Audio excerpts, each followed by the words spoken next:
cela aujourd'hui. Merci d'être venu. Merci beaucoup, merci pour l'invitation. Donc je vais essayer de ne pas vous décevoir. Donc effectivement, je travaille donc dans le laboratoire de François Georges et donc depuis plusieurs années maintenant, je me suis vraiment spécialisé dans ces petites vésicules dont je vais vous expliquer le tenant et l'aboutissant. Alors j'ai choisi de vous présenter un peu une vue d'ensemble sur ces particules pour vous donner un peu tous les aspects qui sont développés à partir de ces éléments cellulaires, et bien sûr j'insisterai sur les points sur lesquels je travaille et sur lesquels plus globalement notre unité, à quoi notre unité s'intéresse. L'unité est vraiment spécialisée dans la physiopathologie du vaisseau et notamment d'endothélium, donc c'est surtout de microparticules endothéliales que vous entendrez parler. Alors, si on voulait tracer un peu un historique de la recherche sur ces petites vésicules, il y aurait plusieurs façons d'aborder les choses, et notamment en fonction de quelles particules on parle, en fonction de l'origine. Je vous ai mis sur cette diapo quelques images assez anciennes de ces petites vésicules, qui ont des tailles en général, toutes ici sur ces diapositives inférieures à 1 micron. Ici vous avez des particules qui viennent de globules rouges, là c'est de l'endothélium lors de leur première description dans notre laboratoire en 1999. Ici vous avez un leucocyte en train de vésiculer, et ici c'est un kilo de vésicules ou de relargage membranaire qui provient de plaquettes. Alors classiquement on raconte que c'est en 1946 que M. Chargaff a constaté, après avoir soumis un prélèvement de plasma finalement à une ultracentrifugation, a constaté un allongement du temps de coagulation, comme si, lors de l'ultracentrifugation, il perdait un certain matériel, donc centrifugeable, et qui pouvait contribuer au potentiel procoagulant de ce plasma. Donc c'est une première évocation finalement d'un matériel cellulaire actif, sédimentable dans le plasma. Alors on a, bien sûr, il y a un certain nombre d'observations qui ont été faites dans les décennies suivantes, et pour beaucoup, en observant ces vésicules en microscopie, on a parlé plutôt de déchets cellulaires, on a parlé de platelet dust concernant les plaquettes, qui correspond finalement à ce culot-là, sans y prêter vraiment plus d'attention que ça, en pensant vraiment que c'était juste un déchet. Et puis c'est vraiment depuis les années 90 que de nombreuses équipes sont vraiment intéressées à ces vésicules comme étant quelque chose de réellement fonctionnel et pouvant avoir un réel impact dans la physiopathologie de plusieurs maladies chez lui. Alors voilà un peu le plan que je vais suivre. Après quelques généralités, on parlera des principales fonctions qui sont décrites et sur lesquelles on travaille dans le laboratoire. Et puis on parlera un petit peu de ces particules comme potentiels biomarqueurs, où on en est en fait dans le développement de ces particules comme quelque chose d'utile pour monitorer les pathologies humaines. Alors si on parle d'une définition, voilà ce qui a été choisi en fait par la société savante qui s'occupe de ces particules, qui est la Société internationale de thrombose et d'hémostase. Elle dit que les microparticules sont donc des petites vésicules qui résultent du bourgeonnement des membranes quand les cellules sont activées ou en apoptose. Alors elles sont hétérogènes en taille et la microscopie électronique nous donne des tailles entre 0,1 et 1 micron. Bien sûr elles sont centrifugeables, on peut les culotter à partir d'un plasma dépourvu de cellules, et elles expriment généralement un phospholipide anionique qui est la phosphatidylsérine, qui permet d'ailleurs de servir de pan-marqueur pour leur détection, notamment en cytométrie en flux, comme le montre ce graphe à droite, et tout un tas d'une panoplie d'antigènes dont on va reparler, qui bien sûr dérivent proviennent des cellules d'origine, de leurs cellules d'origine. Alors il faut distinguer ces vésicules, appelées donc microparticules, d'autres types de vésicules qui sont décrits dans la littérature et qui sont aussi qui ont un grand intérêt également, notamment les exosomes qui eux proviennent non pas de la surface cellulaire mais de la fusion des corps multivésiculaires et donc sont sécrétés finalement, sont libérés dans le milieu extracellulaire par le phénomène plutôt d'exocytose. Alors on les distingue par une taille plus petite, elles ont une taille généralement inférieure à 0,1 micron, et certains antigènes, notamment de la famille des tétraspanines, qui sont particulièrement concentrés à leur surface. On distingue également les particules, les microparticules des corps apoptotiques, qui proviennent des stades tardifs du processus d'apoptose cellulaire. En général, ils ont une taille plus grande que les microparticules, entre 1 et 3 microns, mais ceci est beaucoup discuté. Et surtout, ils contiennent du matériel nucléaire, notamment des histones. Alors, concernant les mécanismes de la vésiculation, vous voyez, on a l'impression qu'on sait pas mal de choses sur cette diapositive un peu complexe. En fait, on a quelques bribes d'éléments. Ce qu'on sait, pour être plus clair, c'est que deux mécanismes sont fondamentaux pour le processus de vésiculation. Le premier, c'est un flip-flop membranaire. Donc c'est la bascule de certains phospholipides du feuillet interne de la membrane cellulaire vers le feuillet externe, et notamment donc aboutissant à une surcharge de phospholipides sur le feuillet externe, et notamment ces fameux phospholipides anioniques, comme la phosphatidylglycérine. Et ceci est dépendant de plusieurs activités enzymatiques, comme la flippase, floppase et scramblase, dont on n'a pas toujours identifié l'équivalent protéique en réalité. En plus de ce remodelage membranaire, il y a un clivage du cytosquelette. Donc voilà un peu le cartoon. Vous avez la membrane plasmique attachée au cytosquelette. Et lors de l'activation cellulaire, vous avez un certain nombre d'enzymes qui sont activées et qui vont cliver ce cytosquelette, et qui va non seulement être clivé, mais aussi se rétracter après activation des fibres d'actine. Et puis vous avez donc ce processus de vésiculation qui se forme et la libération d'une vésicule. Tous ces phénomènes sont dépendants essentiellement du calcium qui joue un rôle majeur. Alors au laboratoire, on a un petit peu plus particulièrement étudié le phénomène de vésiculation endothéliale sous la dépendance de la thrombine. Et vous voyez, on a décrit tout donc c'est surtout le travail de Francine Enfonso, et de l'équipe de Francine Enfonso, qui a décrit toute une cascade de signalisation qui aboutit d'un côté, avec l'activation de cette kinase ROCK2, à la phosphorylation des fibres musculaires qui vont permettre la contraction du cytosquelette d'actine et le processus de vésiculation, puis une boucle autocrine inflammatoire qui aboutit secondairement également à un processus plus tardif de vésiculation et qui est dépendant du système trail récepteur et ligand. Alors pourquoi étudier aussi à fond? Alors ça c'était des expériences qui sont basées en fait sur des études transcriptomiques.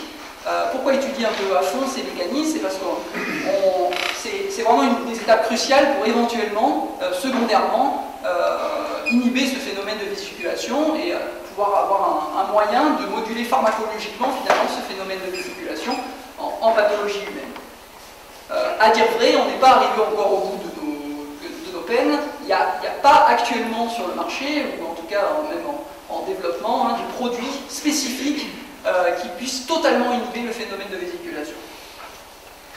Alors, de manière dépendante en fonction finalement du stimuli et de la cellule d'origine, on va avoir donc l'expression d'un profil différent d'antigènes à la surface des particules qui permettent de les identifier comme marqueurs de l'activation cellulaire. Alors non seulement marqueurs, mais également des biovecteurs. Toutes ces protéines finalement qu'elles vectorisent à partir de la membrane cellulaire sont fonctionnelles, et notamment elles expriment des molécules importantes dans la coagulation, on va y revenir, mais également la protéolyse, la régulation immunitaire et l'inflammation. Alors plus récemment, on a décrit même comme contenu dans ces microparticules, des micro-ARN et des ARN messagers, avec tout un tas de littérature récente sur ce transfert d'informations génétiques d'une cellule à une autre et une modulation d'expression des gènes par ce mécanisme. Alors cette petite microparticule, ce petit schéma là que je vous présente ici, c'est en fait la modulation de ce qui représente les principales pauses antigènes exprimées à la surface d'une microparticule de type endothélial. Alors si on rentre un peu plus dans ce détail de qu'est-ce que vectorisent ces particules, le premier point, c'est des molécules importantes dans la coagulation. C'est par là qu'on a commencé à les décrire, et c'est quelque chose qui est le plus commun à tous les sous-types de microparticules. Alors pourquoi? Parce qu'elles expriment deux choses. Alors je vous ai dit qu'elles exprimaient cette fameuse phosphatidylglycérine. Pourquoi c'est si important? Parce que ça fait toute une surface de charge négative en fait, à la surface des particules, qui peut permettre finalement l'assemblage à cette surface des complexes importants dans la coagulation qui vont aboutir à la génération de thrombines, notamment les complexes ténase et prothrombinase qui vont s'assembler sur ces charges négatives. Le deuxième point important, c'est l'expression de tissus facteurs par un grand nombre de sous-types de particules et qui est l'élément clé du starter de la coagulation, notamment la voie exogène, il est considéré comme l'événement clé premier du phénomène de coagulation. Alors, on a montré ça par des expériences, bien sûr, in vitro, puis in vivo. Alors, in vitro, ça commence à être ancien, ça c'est la première description donc, des microparticules endothéliales dans notre laboratoire en 1999, où après avoir montré donc, que des cellules endothéliales stimulées au TNF-alpha produisaient ces particules, on a montré que, alors, suivant leur statut, activé ou non activé, elles avaient un pouvoir, un potentiel procoagulant. Alors pour le pouvoir prothrombinase, c'est-à-dire celui qui est dépendant des phospholipides, bien sûr il n'est pas dépendant de l'état activé ou non de la cellule. Par contre, pour l'activité dépendante du tissu facteur, c'est quelque chose qui est bien sûr quelque chose d'acquis après activation et stimulation au TNF-alpha des cellules endothéliales.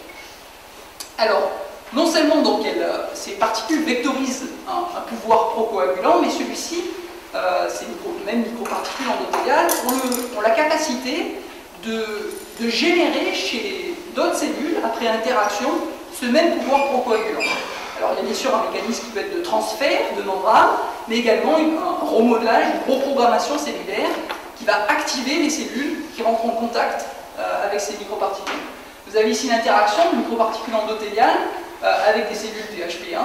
Ces cellules THP1 vont acquérir un phénotype procoagulant par uprégulation du gène du facteur tissulaire, et tout ça sous la dépendance, bien sûr, des molécules d'adhésion qui vont permettre ce contact et ce lien entre ces microparticules endothéliales et ces cellules monocytaires. Ça, c'est un travail qui est déjà ancien par Florence Sabatier dans le laboratoire. Alors, plus récemment,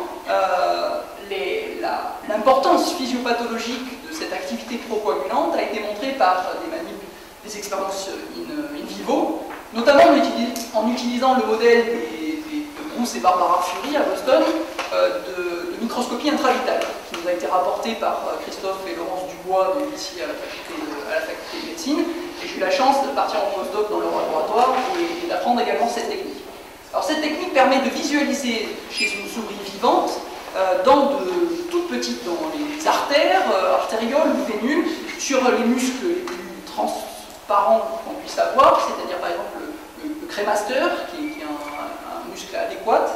Donc finalement, sur ce muscle crémaster, on est capable d'observer en temps réel la formation d'un thrombus provoqué par une lésion due à un faisceau laser.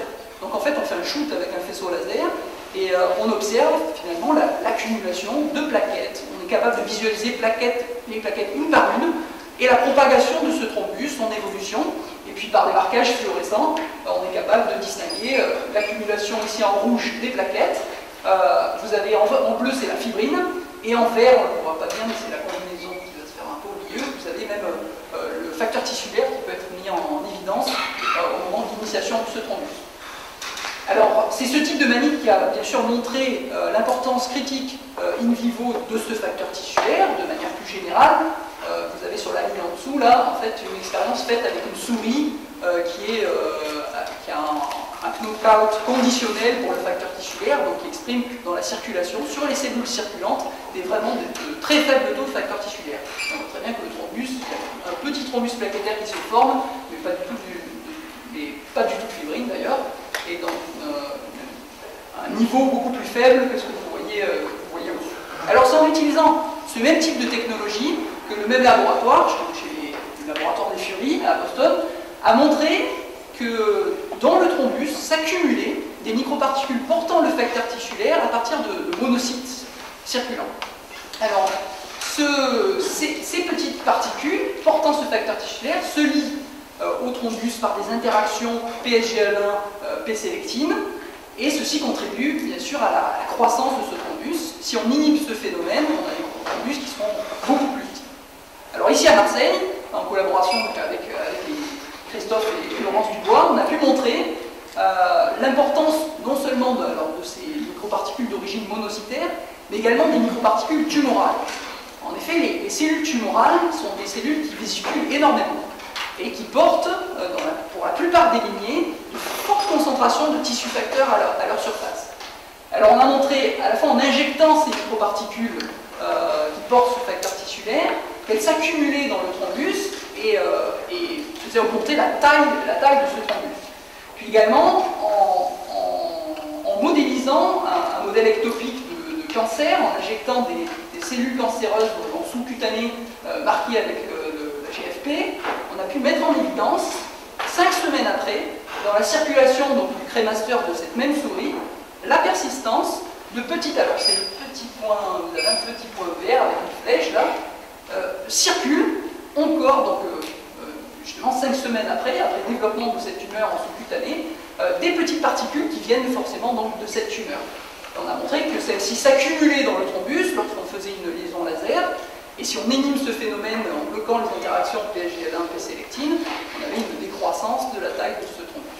Donc c'était la première vraiment mise en évidence, in vivo, de ce rôle de ces microparticules facteurs tissulaires dérivés de cancer dans la formation des thrombus. Évidemment, ce type d'expérience et ces données suscitent toujours beaucoup d'intérêt, et il y a en cours un bon nombre d'études cliniques qui essaient d'évaluer la valeur prédictive de taux de microparticules TF positives dans le risque d'apparition de thrombose, notamment liée au cancer.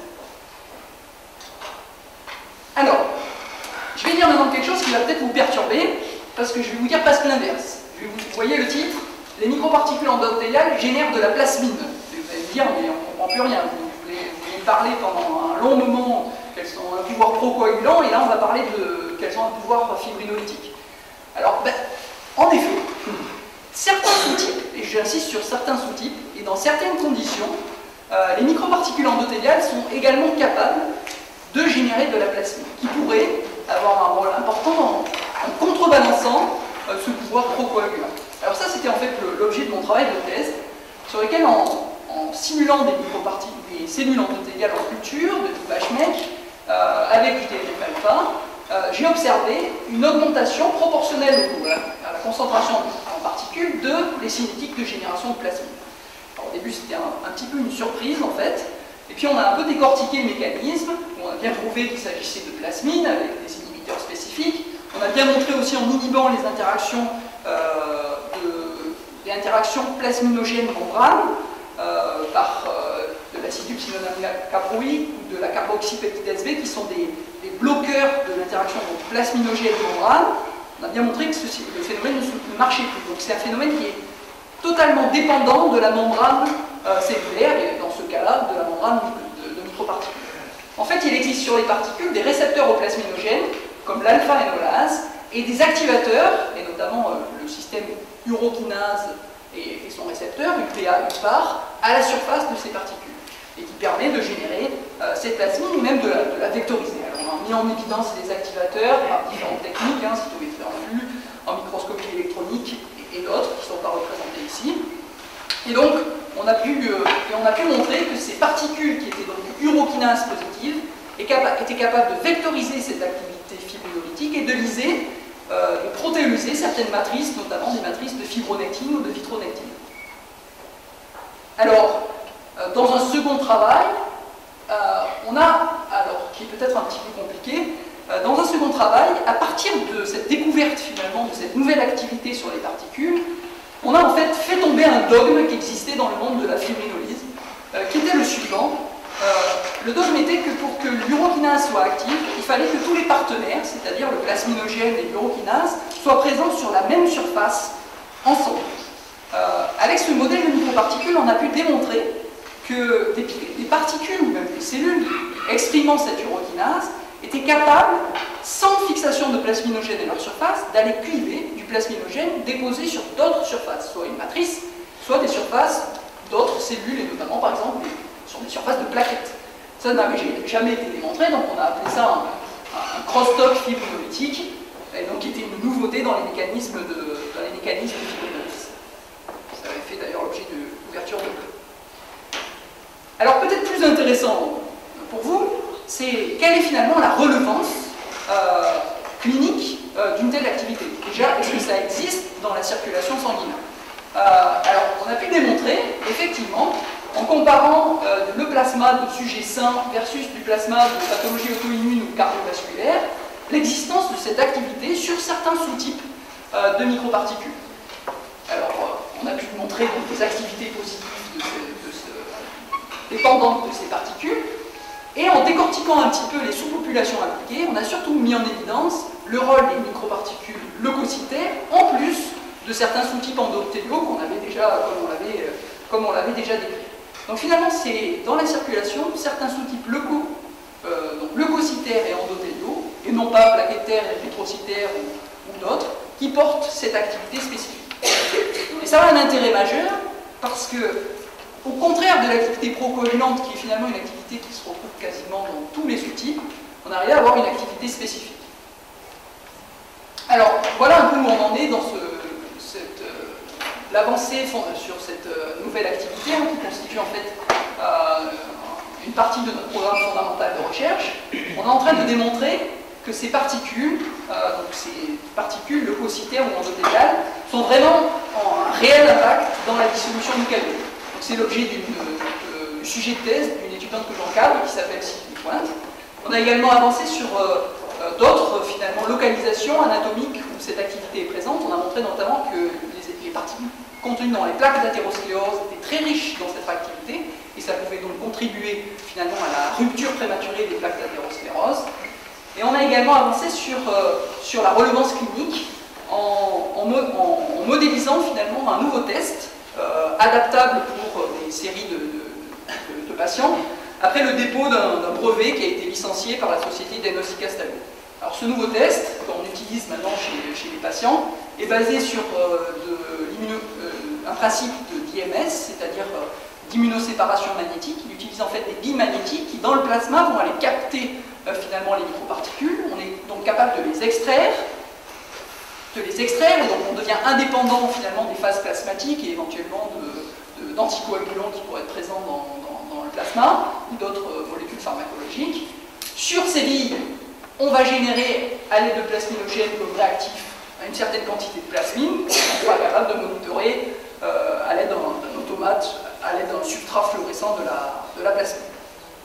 Alors, ce principe d'IMS, on l'a validé par plusieurs méthodes. Et je vais vous montrer un peu comment ça marche. Ici, vous avez des graphes de cytométrie qui vous montrent un échantillon artificiel qui mélange des microparticules d'origine plaquettaire, que vous avez ici dans ce cadran en haut à droite. Elles expriment du CD61 et sont vers la droite, c'est-à-dire elles sont annexines 5+. Donc ici, c'est les microparticules plaquettaires. Sur le même échantillon, avec du CD15, on est capable de détecter les microparticules d'origine leucocytaire. Si on fait agir sur cet échantillon, une première IMS avec des lignes non spécifiques, donc comme témoin, vous voyez bien qu'on n'a pas du tout de déplétion d'aucune des sous-populations en cytométrie. C'est le contrôle. Si maintenant je fais agir une IMS cotée avec des billes CD15, vous voyez, vous avez quasiment une déplétion quasi parfaite de la population leucocytaire, tout en maintenant la grande majorité de la population plaquettaire. Et si on fait agir maintenant secondairement une IMS avec des billes avec des anticorps antiplaquettaires, vous nettoyez le tout. Si on fait la manip à l'envers, en inversant l'ordre des IMS, ça marche également. Donc on a montré qu'en utilisant ce type de technique, on arrivait à une capture de plus de 90% des microparticules spécifiques de chaque type. Bien sûr, 90% ça doit être modulé par la capacité des techniques à visualiser les petites particules, bien sûr.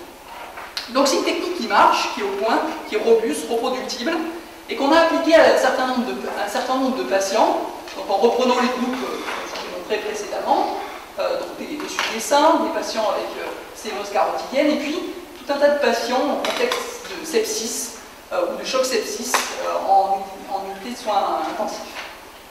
Alors chez les patients sains, l'activité en fait est extrêmement lente, extrêmement faible, à la limite même de la détectabilité.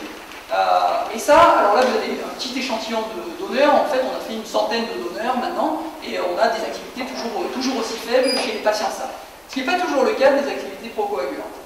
Alors, au niveau cardiovasculaire, les patients avec sténose carotidienne, vous voyez, vous avez une petite augmentation, je vous montrais tout à l'heure comme étant une grande augmentation, Et relativement à d'autres activités trouvées, finalement, c'est quelque chose d'assez faible. Et puis sur une partie, et j'insiste seulement sur une partie des patients en sepsis ou choc sepsis, vous avez une augmentation extrêmement importante de cette activité. Là, vous avez une échelle logarithmique à côté. Donc on peut atteindre jusqu'à 150 fois les valeurs normales chez certains patients. Donc c'est évidemment ce qu'on est en train d'explorer plus en détail. Et je suis obligé malheureusement de m'arrêter là dans ce que j'ai à vous raconter sur ce sujet. Donc bien sûr, les perspectives sont d'essayer de comprendre quels sont les liens entre cette activité qui est trouvée chez certains patients et le pronostic, le suivi de ces patients. Déjà, je peux vous dire, il n'y a pas de lien, en tout cas pas de lien très fort, avec simplement l'inflammation, les paramètres inflammatoires, le taux de leucocytes, tout ça. C'est quelque chose qui est pas directement lié à ce genre de marqueurs couramment donnés. Alors, pour continuer un peu sur les activités présentes sur ces particules, au-delà de leur rôle dans l'équilibre coagulation-fibrinolyse, il y a également un rôle dans l'inflammation. Je vais être plus court. Il y a un travail très récent dans le laboratoire qui a été publié donc, en 2011 dans PNAS par Yael Berda, qui a montré la capacité de ces particules d'origine endothéliale à vésiculer de l'interleukine alpha. Donc il y a un rôle très important dans les réactions inflammatoires. Alors je vais passer un peu vite sur cette diapo, voilà. Donc elle a mis en évidence l'IL1-alpha par ELISA, microscopie électronique, cytométrie en flux et des blots. Et il y a une petite nuance qui a été faite au niveau de cette description, c'est qu'en termes de taille, ce sont les particules qui sont les plus grosses finalement, qui sont capables de vectoriser cet interleukine alpha. Et ça a mis la puce un petit peu à l'oreille, de dire c'est peut-être pas vraiment les microparticules qui ont cette activité interleukine alpha, mais la catégorie au-dessus, peut-être les corps apoptotiques. Et c'est ce qu'elle démontre dans ce papier, le rôle fondamental des corps apoptotiques endothéliaux. Elle montre leur rôle in vitro dans la promotion et la sécrétion de cytokines inflammatoires, et également, donc comme MCP1 ou interleukine 8, également in vivo dans un modèle d'inflammation péritonéale. Donc au final, cette activité, cette vectorisation finalement de cytokines inflammatoires peut jouer un rôle important dans l'inflammation, notamment stéroïde. Un dernier petit point qui intéresse beaucoup notre laboratoire, c'est le rôle dans l'angiogénèse. Donc l'angiogénèse, la création de nouveaux vaisseaux, il y a des papiers dans la littérature depuis un certain temps, notamment avec le sous-type plaquettaire. Comme vous pouvez le voir dans un modèle finalement de sprouting, c'est un modèle dans lequel on met un anneau aortique de rat et en fonction des concentrations de particules, vous avez autour de cet anneau aortique de rat, vous avez la génération finalement de filaments qui sont en fait des mini-vaisseaux qui partent à partir de cette aorte. En fonction des concentrations de particules, vous avez donc ce phénomène de génération de nouveaux vaisseaux. Et puis, pour faire le lien avec ce que je vous disais précédemment, dans le mécanisme d'angiogénèse, les mécanismes protéolytiques sont fondamentaux pour laisser la place finalement à ces vaisseaux dans les matrices extracellulaires. Je vous ai dit que ces particules endothéliales exprimaient le système urokinase VAR et qui pouvaient générer de la plasmine. Alors en conséquence, cette plasmine peut activer tout un tas de métalloprotéases capables de dégrader la matrice et libérer un certain nombre de facteurs de croissance piégés dans la matrice que la plasmine est capable d'aller libérer. Ceci a un rôle potentiel dans le remontage tissulaire, la diffusion cancéreuse dont je vais parler, et bien sûr l'angiogénèse. Alors, on a un petit peu montré ça dans un modèle de matrigène, dans lequel en fait le matrigène donc, est un milieu finalement qui est un milieu complexe de matrice extracellulaire, dans lequel si vous mettez des cellules endothéliales, et notamment des progéniteurs endothéliaux, les cellules par elles-mêmes vont être capables de former des tubes. Alors on voit à peine, mais vous avez des cellules qui s'allongent et qui se relient les unes les autres et qui forment ces petits tubes, première étape finalement de la formation d'un futur vaisseau. Alors quand on vient finalement un petit peu ces microparticules endothéliales dans ce système de matrigène, on observe qu'à faible concentration, on a un effet qui est positif sur cette formation de tubes. Et puis, c'est un peu une surprise, plus vous mettez de particules, plus en fait vous avez une dégradation, vous voyez ici, une dégradation des tubes avec même des cellules qui se rétractent, qui sont rentrent dans un processus même apoptotique par détachant de la matrice. Alors qu'est-ce qui se passe en fait dans ce phénomène? C'est en fait qu'on a un excès de protéolyse. L'excès de protéolyse, dépendant de l'urodinase et de la plasmine, va finalement contribuer à un détachement des cellules de la matrice et leur mort par apoptose. Alors dans les éléments importants pour l'angiogénèse, on a parlé de la protéolyse. Aurélie Leroyer a récemment également montré l'importance du stress oxydant dans un très joli travail sur l'ischémie des membres inférieurs. En synthèse, elle démontre que les cellules endothéliales en situation d'ischémie vont vésiculer plus. Ces microparticules endothéliales vont être capables de promouvoir une différenciation plus importante des progéniteurs endothéliaux qui, à leur tour, vont permettre une meilleure réparation tissulaire. Alors, elle a montré ça in vitro et in vivo. Donc, on voit qu'on approche un rôle d'interaction de ces microparticules avec les autres cellules environnantes. Dans ce mécanisme, elle a mis en évidence comme rôle clé la génération de particules réactives d'espèces réactives à l'oxygène. Si on regarde un peu plus dans la littérature, il y a un autre phénomène qui est bien décrit pour l'angiogénèse, c'est ce fameux transfert d'informations génétiques. Un très beau travail en 2007 par Derigibus a montré que ces microparticules endothéliales étaient capables de transférer du matériel génétique à des progéniteurs qui contribuaient à favoriser leur différenciation et qui en retour contribuaient à la réparation tissulaire. Tout ça par un mécanisme de transfert de micro-RNA ou d'ARN messager. Je ne peux pas détailler plus, malheureusement, j'aurais pas le temps. Donc en synthèse, sur les microparticules endothéliales, on a montré qu'elles avaient une activité procoagulante, soit directement, soit en induisant le potentiel procoagulant d'autres cellules. Ces microparticules pouvaient aussi promouvoir des cytokines inflammatoires, le système inflammatoire, et avoir un rôle important dans la protéolyse, qui pouvait donc secondairement moduler les matrices et le phénomène d'angiogénèse. Voilà un peu où on en est sur les fonctions de ces microparticules endothéliales. Alors l'autre aspect de ces microparticules, à part être vecteur de molécules bioactives, c'est l'aspect biomarqueur. Ces microparticules circulent dans le sang périphérique et elles sont, vu qu'elles proviennent d'une activation cellulaire, elles peuvent être indicatrices dans de nombreuses situations d'un dysfonctionnement, et notamment vasculaire si on parle des microparticules endothéliales. Alors d'ailleurs, ces microparticules ont été montrées élevées dans tout un tas de pathologies. Cette diapo n'est même pas exhaustive, notamment, bien sûr, cardiovasculaires, mais également auto-immunes ou même dans des pathologies infectieuses. Ou bien des pathologies reliées avec un potentiel thrombotique plus important, ou reliées, dans lesquelles ont été reliées finalement aux facteurs de risque cardiovasculaire. Dans un certain nombre de ces pathologies, on a montré une corrélation avec l'activité de la maladie, une valeur pronostique dans la survenue d'événements thrombotiques, et même une modulation en fonction de certains traitements. Alors je suis assez rapide, de manière assez volontaire, parce que là, au niveau d'un développement d'un biomarqueur, il faut avoir un petit peu de... Il faut s'arrêter un peu et réfléchir un peu sur ce qu'on attend d'un biomarqueur. Bien sûr, un biomarqueur doit être lié à un phénomène pathologique ou à une réponse pharmacologique. Et pour qu'il soit utile et utilisable en clinique, il faut également que celui-ci soit facilement mesurable et surtout de manière reproductible. Ce qui n'est pas du tout encore le cas au niveau des microparticules. On a beaucoup de progrès en termes de standardisation à faire sur ce marqueur avant de pouvoir réellement l'utiliser en clinique humaine. Alors, à ce niveau, d'ailleurs, il y a un comité de standardisation internationale qui existe, qui est dirigé par Françoise Igna-Georges, sur la standardisation de ces biomarqueurs vasculaires. Les objectifs, bien sûr, c'est de travailler sur les phases préanalytiques et analytiques de ces marqueurs. Alors, on a pas mal travaillé sur le préanalytique, et bien sûr, tout un tas d'étapes, notamment de transport, de centrifugation, de conservation, peuvent vraiment moduler ou impacter sur les mesures de ces microparticules.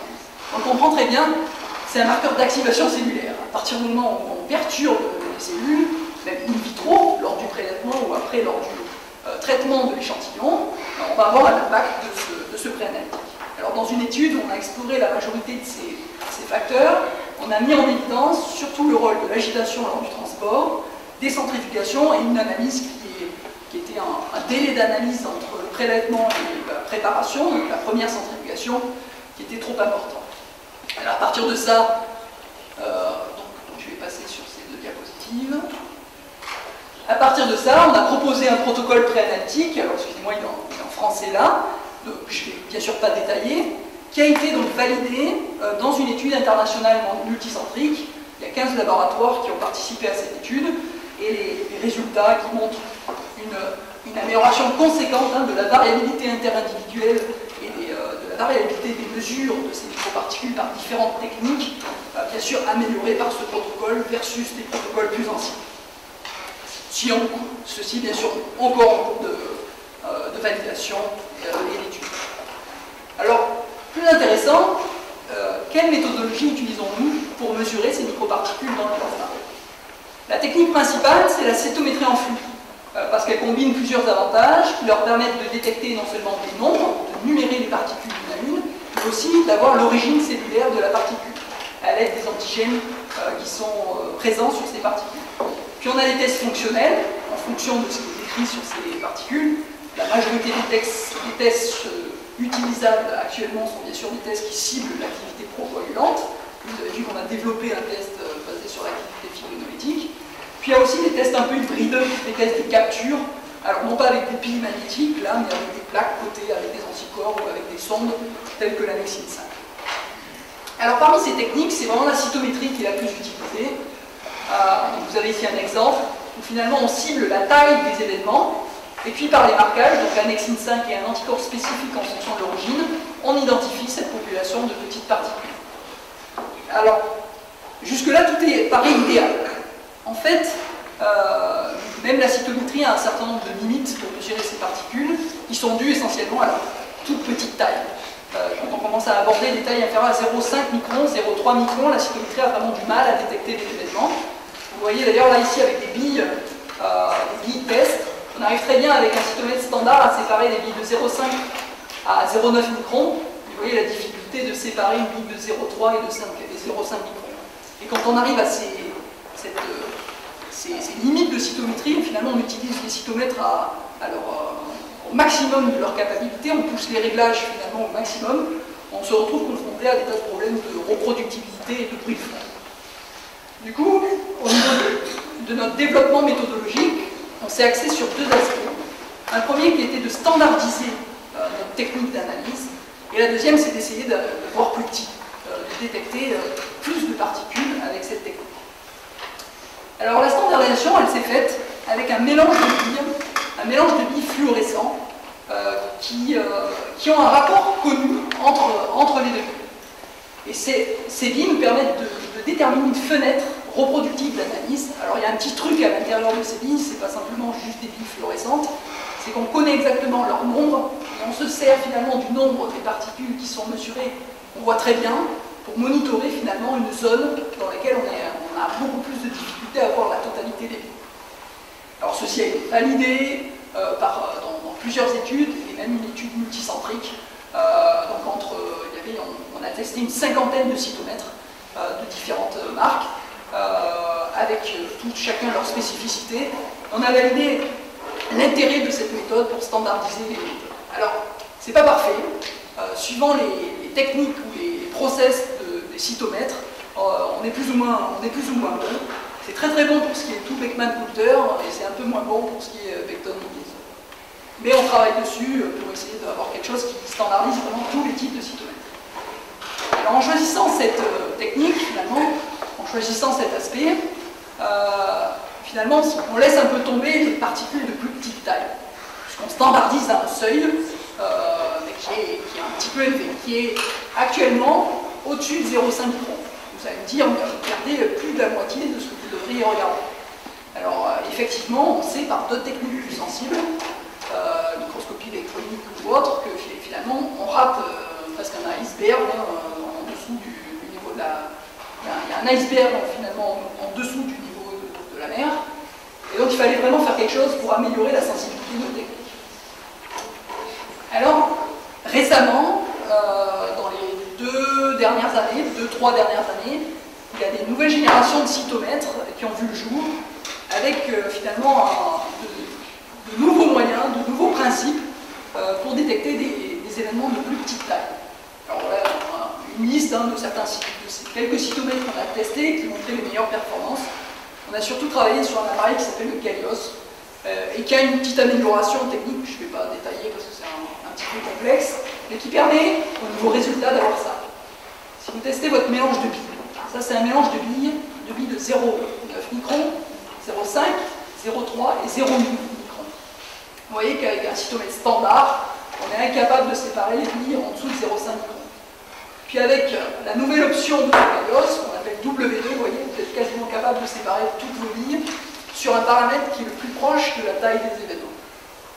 Alors ça c'est billes, qu'est-ce qui se passe au niveau des particules? Vous voyez qu'au fur et à mesure où on descend le seuil d'analyse sur ce nouveau cytomètre, la population en bleu, qui représentait les microparticules plaquettaires qu'on était capable de mesurer avant, se complète par une population en rouge ici, qui est bien plus nombreuse, de microparticules finalement de petite taille. Donc finalement, avec la nouvelle génération de cytomètres, on est capable d'aller beaucoup plus bas et d'être beaucoup plus sensible, ce qui est très important sur l'analyse des plasmas humains. Alors bien sûr, on a restandardisé les choses à des niveaux plus bas, on utilise le même principe que précédemment, ce mélange de billes avec des ratios connus entre les billes et qui nous permet d'aller standardiser des zones un petit peu sensibles où on est à la limite de détection des machines. Alors d'ailleurs, à ce niveau-là, vous nous avez aidé, parce qu'en 2011, il y a une polémique qui a un petit peu enflé dans le petit monde des microparticules sur l'utilisation de ces billes finalement qui sont des billes de latex pour déterminer la taille précise des microparticules. Et on sait que la cytométrie de flux ne donne pas une taille réelle de l'événement.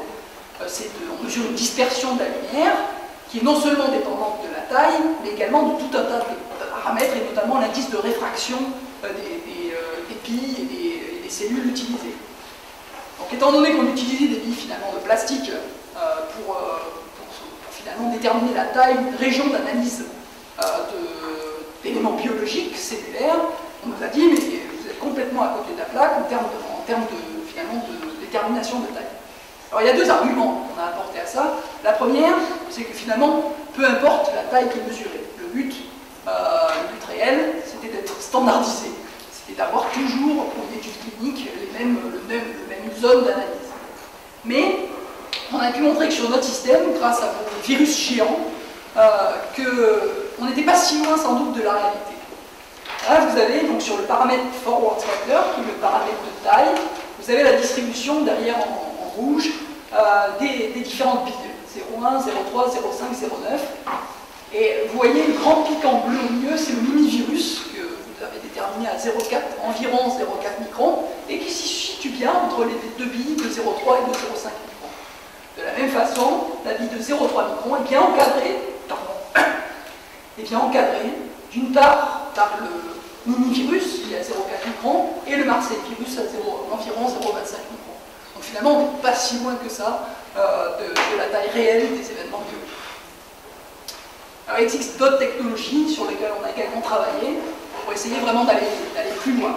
Alors déjà, pour être plus précis sur la taille, il y a des cytomètres qui existent depuis assez longtemps, qui utilisent le fameux principe Coulter, qui est utilisé sur tous les automates pour mesurer l'hémoglobine et les globules rouges de manière courante à l'hôpital.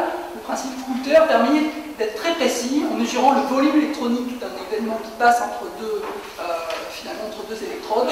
Il est très précis sur la mesure du volume de la particule qui est passée. Donc on peut déterminer précisément la taille. Si vous avez une séparation en taille de plaquettes qui sont à droite, de microparticules plaquettaires à gauche. On est très sensible dans certaines zones d'analyse. Alors j'ai travaillé là, c'est à Harvard, sur un cytomètre prototype qui finalement permettait d'être très précis sur des petites tailles. Malheureusement, il y a une limite. On n'arrive pas à descendre très très bas avec ce type d'instrument. Il y a notamment un problème de bruit de fond dû finalement aux solutés électrolytiques dont on a besoin pour faire marcher ce type de système. Alors, il y a d'autres systèmes, je m'arrêterai là au niveau méthodologie, qui sont capables d'aller déterminer des particules beaucoup plus petites que ce qu'on est en train de regarder. Même l'exosome, à 30 nanomètres, certains systèmes sont capables de les mesurer, on le sait depuis longtemps, c'est utilisé notamment pour les particules en pétrochimie ou dans d'autres domaines. C'est ce qu'on appelle, alors, soit les techniques de DLS, de Dynamic Light Scattering, soit les nanotrackers. Les nanotrackers, ça utilise finalement les mouvements browniens d'une particule pour, à partir d'une certaine équation mathématique, en déterminer la distribution de taille. Alors tout ça, c'est très intéressant. La limite actuellement de ces techniques, c'est leur spécificité.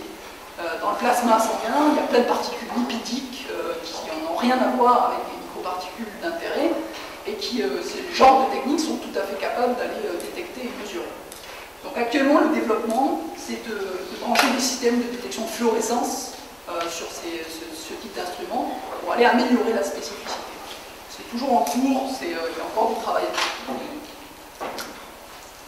Alors voilà, un certain nombre de perspectives méthodologiques, finalement je vous les ai un peu dit au fur et à mesure.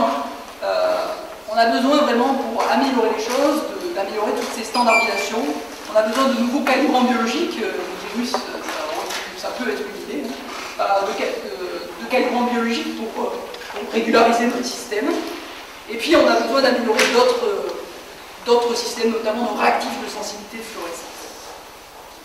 Alors dernière toute petite partie, finalement, c'est l'intérêt clinique dans tout ça. Alors j'ai choisi de vous montrer deux exemples, un sur l'athérosclérose et l'autre dans le diabète, et puis un dans l'athérosclérose et l'autre dans le diabète. Alors vous comprenez que le développement et toutes les études cliniques, il y en a déjà eu beaucoup sur les microparticules, mais comprenez que les performances, avec l'amélioration méthodologique et l'amélioration des performances, les résultats aussi changent. On n'est pas à quelque chose, à un état d'un biomarqueur très fixé. Actuellement, ce qu'on mesure, ça dépend énormément de quelle technique et la génération de techniques qui est utilisée.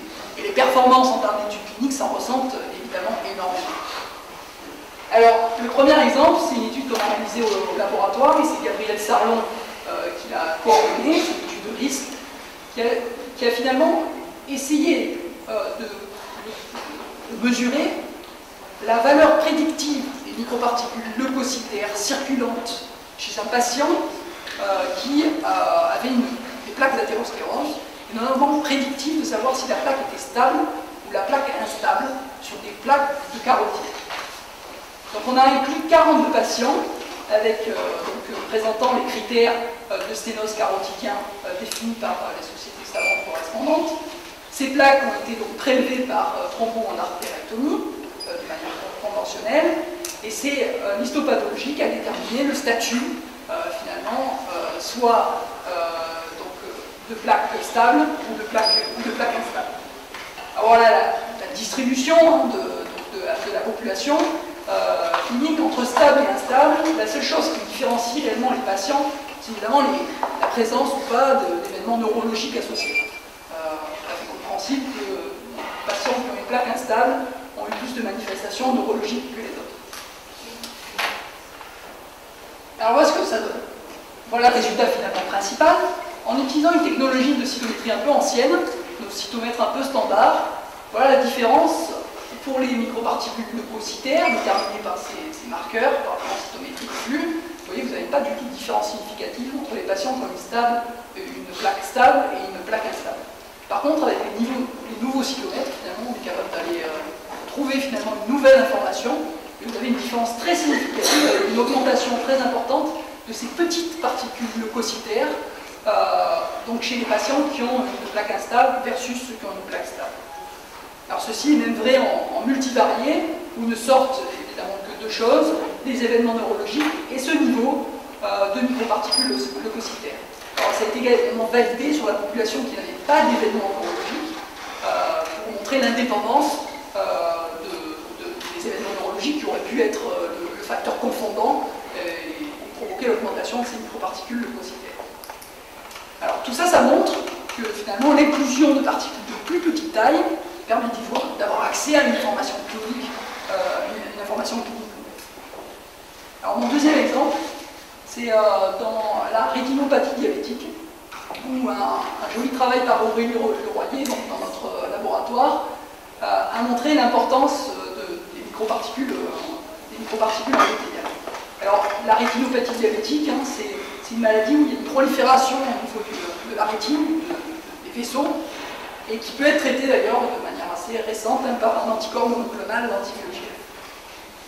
Alors, en prélevant, en faisant une mesure finalement des microparticules dans le liquide vitré, on a montré que la majorité des microparticules de ce liquide étaient constituées en fait de microparticules de nature endothéliale. Et de manière très intéressante, ces particules, une fois isolées, sont capables de promouvoir ce fameux potentiel angiogénique dont on a parlé tout à l'heure. Alors il y a un modèle in vitro, un modèle de prolifération cellulaire, vous voyez une augmentation significative par rapport aux témoins, ou en modèle in vivo chez les souris, c'est un modèle matrigel plug. Le même matrigel que vous montrez l'étude tout à l'heure a été implanté finalement en sous-cutané dans notre souris, et on mesure la fabrication, l'apparition de vaisseaux dans ce matrigel après un certain temps dans le dos de la souris. Vous voyez une différence très significative en présence de ces microparticules. Alors, de manière très intéressante, chez ces patients, après traitement finalement avec un anticorps monoclonal anti-VEGF, on a une réduction très significative de ces taux de microparticules endothéliales. Voilà, c'était juste quelques exemples. Donc en conclusion, je vais arrêter là. Les microparticules sont finalement de nouveaux acteurs importants dans la balance hémostatique et dans l'homéostasie vasculaire.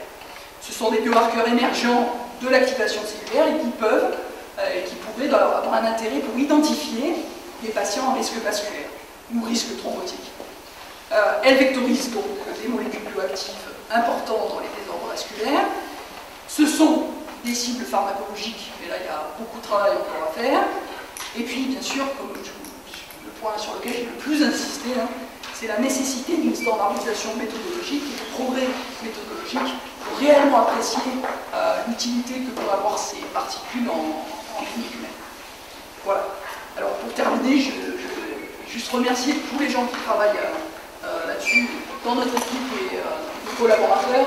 Alors, on a une petite équipe un peu naissante, qui est la microparticule team. Vous avez beaucoup de jeunes. Malheureusement, Madame Francine Enfonceau, qui était notre ancienne, nous quitte. Elle est partie à la retraite. Il reste plus que des jeunes. Donc, on a Stéphane Robert qui fait beaucoup de méthodologie. Et puis Tellier qui est dans des spécificités endothéliales d'origine de microparticules. Courage Gidecon qui fait beaucoup en termes de préanalytique et de standardisation. Sylvie Cointeau qui est une étudiante en thèse qui travaille sur le potentiel de génération de plasmine des particules.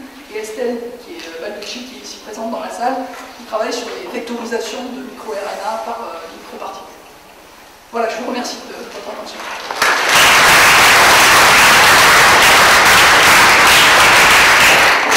Merci beaucoup d'avoir présenté ce monde nouveau. Alors, est-ce qu'il y a des questions? Quelques micro-questions, s'il vous plaît. Oui. Je voulais savoir, en fait, à la fin, finalement, ils vont où cette microparticule? Ils vont où cette microparticule? Est-ce qu'ils s'accumulent dans le sang? Est-ce qu'ils sont targetés ailleurs, sont internalisés dans des cellules, éliminés? Qu'est-ce qu'ils font? Alors, on a déterminé quelques cinétiques d'élimination des particules chez l'animal, et il y a une étude récente qui le montre même chez l'humain. Les cinétiques d'élimination, donc quand on injecte des particules, sont extrêmement rapides. C'est-à-dire qu'un individu normal doit éliminer ces éléments. D'ailleurs, le signal phosphatidylsérine négatif à la surface de ces éléments est un signal connu sur les cellules depuis très longtemps, qui est le signal mange-moi en fait. Ces charges négatives sont pour le système réticule-endothélial l'indice de devoir éliminer cet élément. Alors c'est peut-être un système de protection pour les cellules de relarguer ces charges qui pourraient donc contribuer à leur élimination. En tout cas, chez un individu sain, normal, il doit éliminer des particules injectées en quelques minutes. Et on va les retrouver captées dans la rate, dans le foie ou dans les vacuoles. En situation pathologique, les choses changent parce qu'il y a un équilibre entre la capacité de les éliminer et la quantité qui est finalement générée. Et dans les situations justement inflammatoires, justement, notamment chroniques, on a un taux de particules à éliminer qui est trop important pour l'organisme et c'est par ça qu'on explique ces taux moyens plus élevés. Et c'est ce taux moyen plus élevé qui fait que ces activités sont là, sont présentes et sont vectorisées et ils sont plus diffusibles même que les cellules, hein, et peuvent aller diffuser et aller interagir avec un lieu de lésion pour soit promouvoir le thrombus à un endroit donné, soit promouvoir l'angiogenèse à un autre endroit. Oui. Biological composition of these microparticles. So the main component of these particles are the phospholipid, in fact. So the phospholipid that came from the membrane of the cell, they came from, so it's maybe something like 60% of bulk of particle or microparticle, and then you have all the kind of antigen and many protein antigen that I just described. And how do you identify these are microparticles? How do you identify? So by flow cytometry, the two main parameters are not only the phospholipid. So we have a tool to bind the anionic phospholipid, that is the annexin 5, that specifically bind to the phosphatidylserine. So if we use a fluorescent annexin 5, we can detect events that express the phosphatidylserine. And then we use the specific antigen, dependent of the cell origin, with just fluorescent antibodies. And how do you differentiate these microparticles from exosomes and... Good question. Good question. In practice, it's not always easy to differentiate these, all the kind of vesicles, because the main definition is based on the mechanisms of formation.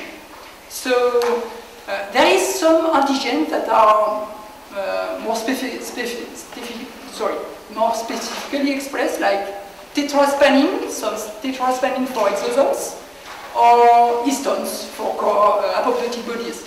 So, in addition to their size, or theoretical size, we use this kind of specific differentiate marker to differentiate the three populations. Thank you. Les structures chimiques des cellules particulières. Pardon? Excusez-moi. Les structures chimiques. Chimiquement, en fait, c'est des agrégats, c'est des protéines qui sont déformées. C'est des mini-cellules en fait. C'est pas des agrégats protéiques, c'est généré à partir de la membrane. Ça forme des petites vésicules donc, avec une bicouche lipidique qui embarque une partie du cytoplasme et un certain nombre de protéines du cytosquelette, notamment de dégradation du cytosquelette, et qui embarque tout un tas d'antigènes présents à la membrane cellulaire. Du coup, on peut les représenter comme des mini-cellules, d'autant plus qu'on met de plus en plus en évidence certaines quantités de matériel génétique à l'intérieur. Donc, il pourrait même avoir un mécanisme d'expression protéique actif à l'intérieur de ces cellules.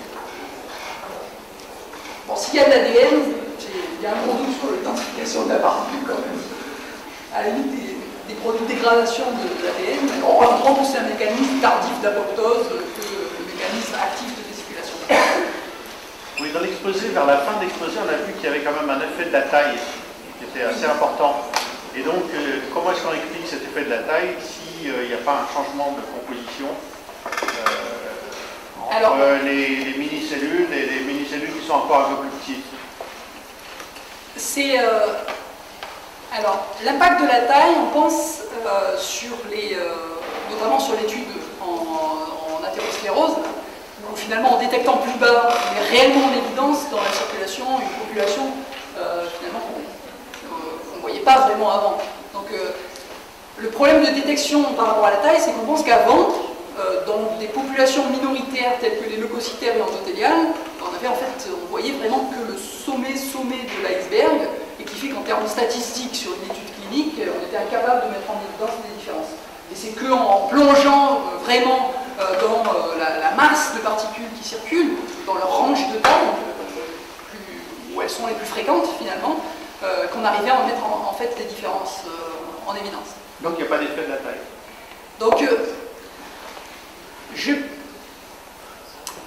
en fait, j'ai pas encore la réponse. Pourquoi? Parce qu'on a des difficultés à trier les tailles respectives. Alors, il y a des techniques, on peut faire des centrifuges amplification différentielle, etc. On a essayé récemment du triage en cytométrie, des trieurs de nouvelle génération également. Jusqu'à présent, c'était totalement impossible, c'était des échecs cuisants, des tentatives de tri de différentes tailles de particules, et on commence à avoir des résultats intéressants. Et c'est à partir du moment où on va réussir à trier sur des critères de taille, alors par différentes nouvelles techniques qui n'étaient pas disponibles jusqu'à présent, là on va vraiment pouvoir décortiquer la composition différentielle ou le rôle différentiel de particules de taille. Par exemple, les plaquettes, vous avez vu une population grosse, et je vous ai fait apparaître une nouvelle population. C'est d'ailleurs un de nos sujets actuels, d'essayer de comprendre ces différences-là. Est-ce qu'on connaît bien le modèle génétique qui est connu dans ce... Alors ça, c'est l'explosion 2010-2011. Jusqu'à présent, vraiment, il y avait eu quelques papiers douteux qui montraient un petit peu de micro-RNA dans ces événements. Et puis dans les dernières années, là, on a une explosion où les gens se mettent à finalement faire un screening avec des puces dans le micro-RNA pour essayer de décortiquer tout ce qu'il y a à l'intérieur de ces particules. Alors, au niveau des micro-ARN, qui sont ces petits bouts d'ARN qui sont non codants, qui font alors je vais peut-être un peu fou, mais entre 20 et 25 bases, des tout petits morceaux finalement d'ARN, qui sont des éléments régulateurs de l'expression des gènes. Les gens ont montré qu'il y avait une partie de ces micro-RNA qui était simplement diffusée de cellule en cellule par un mécanisme indépendant de membrane, donc indépendant des particules, et puis certains sont concentrés en fait dans ces particules. Donc il y aurait, suivant le type de micro-RNA, finalement une vectorisation différente, uniquement certains seraient concentrés dans ces particules avec un potentiel rôle de transfert d'information, voire transfert infectieux.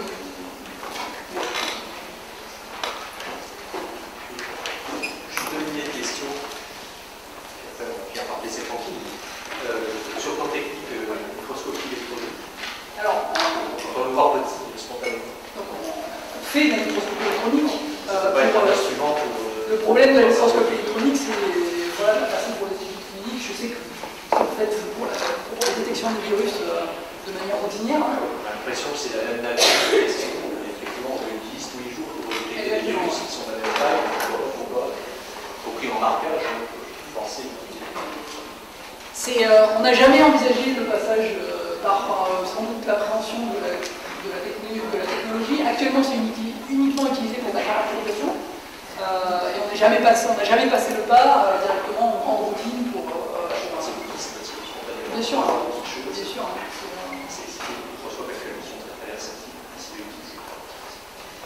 Sur le plan plus, deux, trois questions. Tu as fait voir une diapo sur les gens en réanimation. Tu as pris un groupe contrôle de gens en réanimation sans sepsis. Et la question qui était en dessous, c'est le simple fait qu'un cathéter, 1, 2, 3, 10 cathéters sur un patient. Est-ce que rien que ça ne laisse pas le notélium au point de faire monter le taux de monde trop bas? Alors, l'activité plasmique en préanalytique est beaucoup plus robuste que le profondotique. Parce que la cellule sensible en termes d'activation, c'est la plaquette. Donc, comme la plaquette, disons, l'activité génératrice de plasmine n'est pas dépendante de ce type cellulaire, on a notamment en termes des délais beaucoup plus longs et la façon de prélever ce genre de choses influe de très peu ou dans un range de valeurs vraiment très faible par rapport à la dynamique qu'on observe finalement chez certains patients qu'on pense liés à d'autres phénomènes que juste le fait artefactuel d'avoir plus ou moins de cathéters dans l'organisme, etc. Alors on a eu un groupe non affecté. Alors ça, c'est pas une étude clinicienne standardisée, c'est des coups de sonde. C'est des coups de sonde. Donc actuellement sont en préparation des études standardisées. Oui, sûr. Alors, indépendamment de la plasmine,